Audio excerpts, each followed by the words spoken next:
आधारम गगनसदृशम मेघवर्णम शुभांगम। भगवान विष्णु शांत भाव से शेषनाग पर विश्राम कर रहे हैं।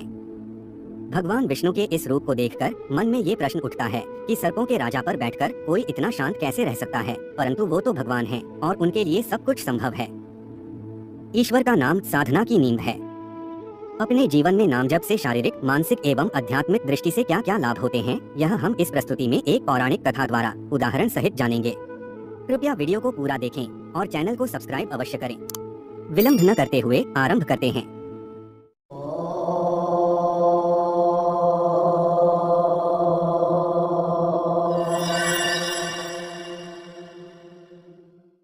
वर्तमान में अनेक लोग दुख को भूलने के लिए मद्यपान करते हैं, परंतु मद्यपान दुख को भूलने का साधन नहीं है।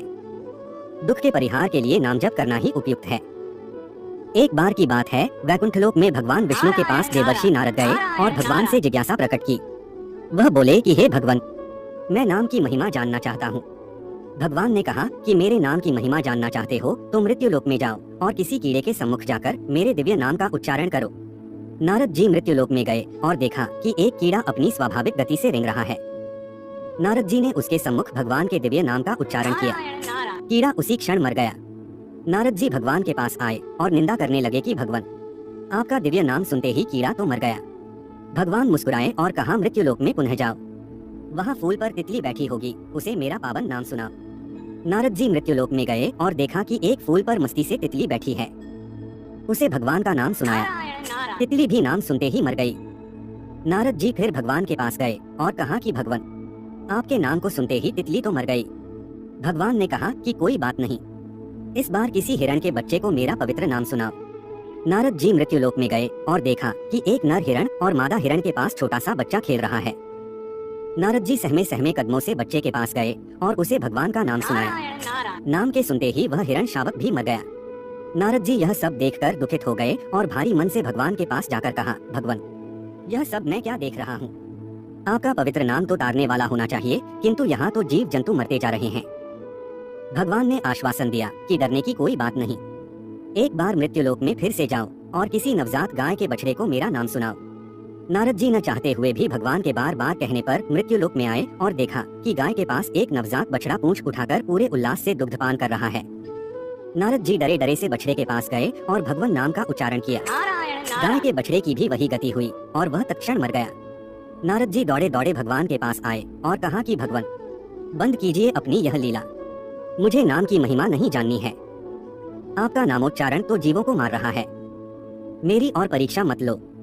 भगवान ने कहा, शांत हो जाओ ऋषिवर, एक बार मेरे कहने से मृत्युलोक में फिर जाओ और इस बार जीव जंतुओं पर नहीं, मनुष्यों पर मेरे नाम का प्रभाव देखो। काशी नरेश के यहाँ एक पुत्र हुआ है, उसके कान में मेरा अलौकिक नाम सुनाओ। नारद जी बोले, भगवान, आप मुझे कहाँ भेज रहे हैं? मैं कलंकित हो जाऊंगा, मुझे लोग हत्यारा कहेंगे। भगवान के आदेश से उनके बार बार विश्वास दिलाने पर नारद जी काशी नरेश के यहाँ गए। वहाँ शिशु जन्म के उपलक्ष्य में उत्सव मनाया जा रहा था। राजा को जब पता लगा कि वैकुंठलोक से देवर्षि आए हैं तो उन्होंने उनका खूब स्वागत सत्कार किया और कहा कि आप नवजात शिशु को आशीर्वाद दीजिए। नारद जी के पैर आगे नहीं बढ़ रहे थे। भय से व्याकुल वे शिशु के समीप गए और उसके कान में दिव्य भगवान नाम का उच्चारण किया। नारद जी ने जैसे ही नाम सुनाया, शिशु ने बोलकर नारद जी को प्रणाम किया। नारद जी अत्यंत आश्चर्यचकित एवं गदगद होकर बोले कि बालक, तुम कौन सी शक्ति से बोल रहे हो?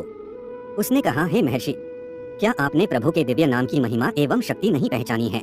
मैं ही वह कीड़ा, तितली, हिरण का बच्चा, गाय का बछड़ा हूँ।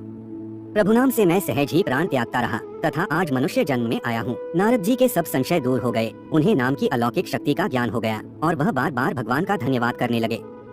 तुलसी मेरे राम को रीझ भजो या खीर, भाम पड़ा जामे सभी उल्टा सीधा बीज। अर्थात भूमि में जब बीज बोए जाते हैं तो यह नहीं देखा जाता कि बीज उल्टे पड़े हैं या सीधे, पर फिर भी कालांतर में फसल बन जाती है। इसी प्रकार नाम सुमिरन कैसे भी किया